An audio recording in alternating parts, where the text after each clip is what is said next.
Assalamualaikum warahmatullahi wabarakatuh. Perkenalkan, nama saya Laksamana Sultan Alam Setiawan dari kelas Algoritma dan Pemrograman A, NIM 196.598.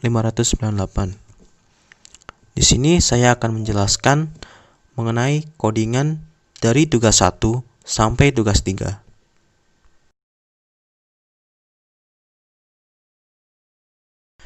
Nah, di sini saya akan menjelaskan mengenai codingan yang tugas pertama, yaitu yang pertama kita akan mengimpor fungsi dari Java-nya, yaitu untuk line ke-4 sampai ke-7, buffered reader, IO exception, input stream reader, dan arrays. Kemudian yang ke-10 adalah main class-nya.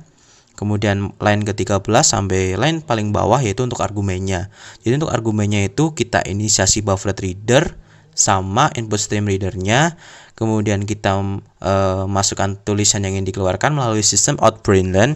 Kemudian kita akan melakukan sebuah looping di line 20 sampai line 24 agar output daripada indeksnya dapat menjadi 1 bukan 0, karena indeks dari array dimulai dari 0. Jadi di loopingnya itu terlihat bahwa int a sama dengan 1 plus i agar indeksnya dimulai dari 1. Nah, kemudian kita akan memasukkan datanya melalui data i sama dengan integer.parseInt masuk.writeLine dalam kurung titik 2. Nah, itu untuk memasukkan datanya melalui situ. Nah, kemudian setelah data dimasukkan, maka di line 27 sampai 29, yaitu tepatnya lebih di line 29, sistem out_println akan menghasilkan array-nya secara keseluruhan.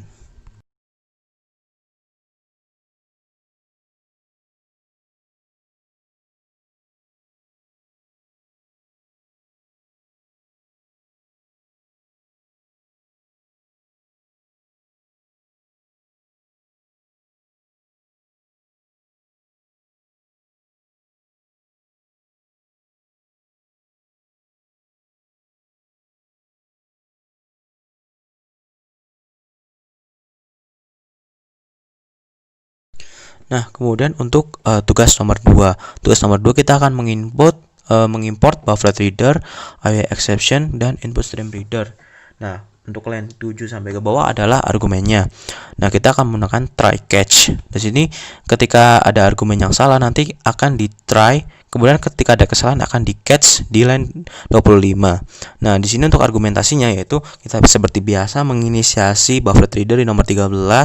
Kemudian kita akan membuat sebuah sistem out_println di sebuah konsolnya, yaitu untuk line 15 sampai 17. Nah, kemudian di sini kita akan membuat sebuah string masukan sama dengan masuk.writeLine. Jadi writeLine-nya ini akan membaca inputan yang kita masukkan di dalam sebuah konsolnya. Nah, setelah itu kita membuat sebuah array string bernama melebu dengan isinya adalah dari masukan .split atau dipisahkan dengan kurung dalam tanda petik 2-nya itu adalah spasi. Nah, setelah itu kita melakukan for untuk string xyz.2 melebu stream system out.println xyz. Jadi akan ditampilkan melalui si string xyz, karena string xyz itu sama dengan string melebu. Jadi ketika argumennya benar, maka akan ditampilkan. Ketika ada yang salah, maka catch akan mengoutputkan ada yang salah.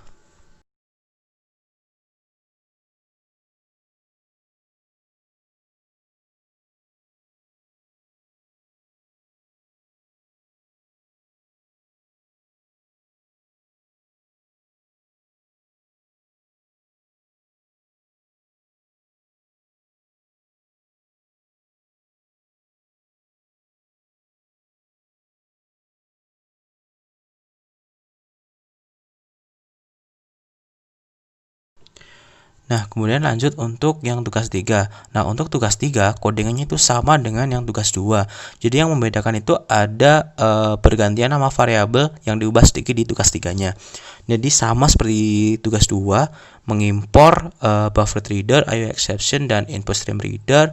Kemudian kita membuat sebuah argumen yang ada di line 6 ke bawah, itu sebuah argumen. Kemudian ada try catch seperti tugas 2, kemudian buffered reader di line 12, kemudian mengoutputkan sebuah tulisan di sistem out_println yang nanti akan ditampilkan di dalam konsolnya. Kemudian membuat string masukan sama dengan masuk.writeLine yang nanti inputannya akan dimasukkan ke konsol. Kemudian membuat sebuah array string bernama melebu yang isinya berasal dari pasukan .split dalam kurung titik 2, yaitu untuk spasinya. Kemudian for di line 22 string melebu 1 sama dengan melebu, kemudian sistem out_println melebu 1 karena string melebu 1 itu sama dengan melebu. Kemudian ketika benar, try ketika benar maka akan ditampilkan, ketika salah maka catch akan keluar output ada yang salah.